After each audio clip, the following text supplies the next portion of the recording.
Assalamualaikum warahmatullahi wabarakatuh. Perkenalkan, nama saya Maulana Krismawati dengan NIM 1521043. Berdirinya saya di sini itu ingin mempresentasikan atau menjelaskan sedikit materi mengenai kewarganegaraan yang meliputi 5 materi, yaitu ada warga negara, penduduk, hubungan warga negara dengan negara, hubungan penduduk dengan negara, dan juga ada asas kewarganegaraan, yaitu asas ius soli dan juga asas ius sanguinis. Materi yang pertama yaitu ada warga negara. Seseorang dapat dikatakan sebagai warga negara dan bukan warga negara itu berdasarkan hubungan kekuasaan pemerintahan negara tersebut. Pengertian dari warga negara sendiri itu bisa diartikan sebagai orang dari rakyat atau penduduk yang menetap di suatu wilayah tertentu serta berhubungan dengan negara. Pada pasal 26 ayat 1 Undang-Undang Dasar 1945 itu berbunyi, yang menjadi warga negara ialah orang-orang bangsa Indonesia asli dan orang-orang bangsa lain yang statusnya itu sudah ditetapkan dengan undang-undang sebagai warga negara. Berarti kalau misalkan ada orang asing yang statusnya itu belum disahkan di undang-undang, itu tidak bisa dikatakan sebagai warga negara. Kemudian materi yang kedua ada penduduk.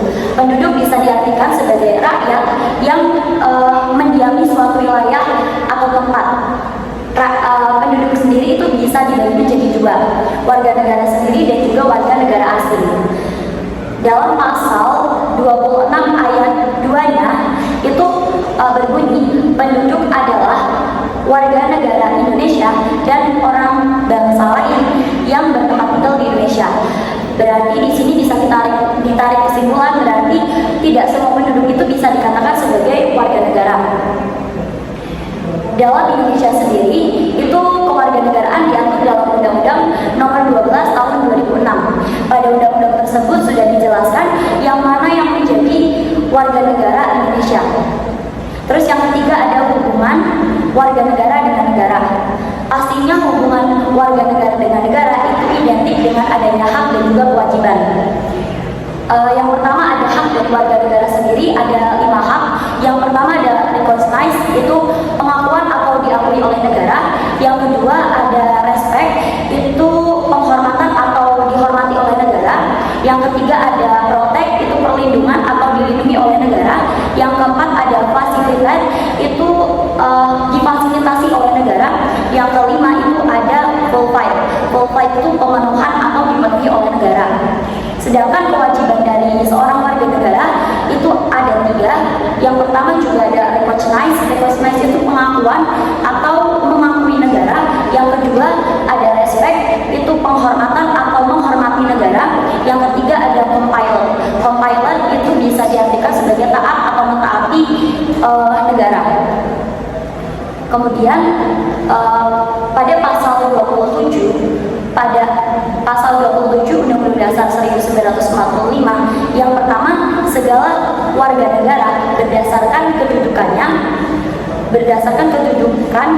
di dalam hukum dan pemerintah dan wajib menjunjung hukum dan pemerintah tanpa ada terkecualinya.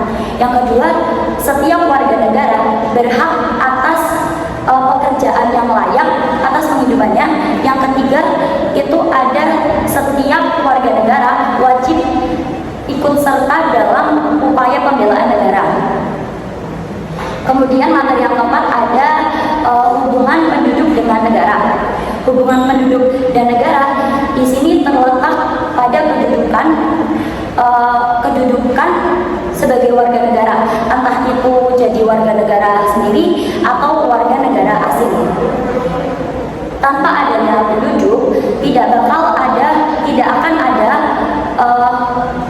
akan terpenuhinya syarat berdirinya suatu negara, dan tanpa adanya negara tidak akan ada hubungan antara penduduk dengan negara. Yang kelima dan keenam itu ada asas kewarganegaraan, ada asas ius soli dan juga asas ius sanguinis. Asas ius soli bisa kita artikan sebagai asas yang menentukan kewarganegaraan seseorang itu berdasarkan garis daerah atau tempat kelahirannya. Misalkan seseorang anak itu lahir di negara Inggris dan orang tuanya itu lahir di Amerika Serikat. Berarti seseorang anak yang lahir itu akan berkewarganegaraan Inggris karena Inggris sendiri itu sudah menganut asas ius soli. Ius soli kan tadi itu sesuai dengan tempat kelahiran. Jadi berkewarganegaraan Inggris. Nah, negara yang menganut asas ius soli itu ada Amerika Serikat, Inggris, Brazil, Argentina, Mesir, Indonesia juga menganut, tetapi menganut asas ius soli yang terbatas. Terus yang terakhir itu ada asas ius sanguinis. Asas ius sanguinis itu berarti asas yang menentukan kewarganegaraan seseorang berdasarkan garis keturunan. Garis keturunan orang tersebut. Nah, contohnya misalkan saya lahir di negara Jepang, kemudian orang tua saya itu berasal dari Indonesia. Berarti saya akan berkewarganegaraan Jepang karena Jepang itu menganut asas ius sanguinis, asas keturunan. Kemudian negara yang menganut asas tersebut itu ada negara Indonesia pastinya, kemudian ada negara Jepang, ada negara India, ada negara Korea Selatan, ada negara Rusia, dan masih banyak negara yang menganut asas ius sanguinis yang lainnya. Baik, terima kasih karena materi hari ini sudah saya sampaikan. Apabila ada salah kata yang kurang berkenan, dimohon maafkan. Terima kasih. Wassalamualaikum